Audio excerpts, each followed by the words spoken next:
Pour retrouver sa liberté, Lisa commença par jeter une chaussure, mais ne sachant pas à quelle hauteur elle se trouvait, elle lança l'autre chaussure. En réalisant que la hauteur n'était pas trop grande, Lisa tendit rapidement son pied droit, puis baissa doucement son corps. Bientôt, ses pieds étaient suspendus dans les airs et elle souffla enfin. Mais juste au moment où elle se détendait, elle glissa soudainement. Pourtant, à la seconde suivante, elle atterrit solidement. Lisa était sous le choc, se remémorant les 3 années passées enfermée.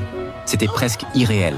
Elle tenta de se lever immédiatement, agrippant fermement les accoudoirs du canapé, mais ses jambes, faibles après tant de temps restées sur une plateforme, peinaient à la soutenir. Une fois dehors, elle donna un coup de pied dans l'eau stagnante du bassin. C'était sa première expérience en plein air depuis 3 ans. Elle attrapa aussitôt une balle de tennis, s'assit et le bruit sec du ballon rebondissant la fit bondir d'excitation. Plus tard, elle retourna à l'intérieur, se sentant pleinement ancrée dans la réalité grâce aux murs qui l'entouraient.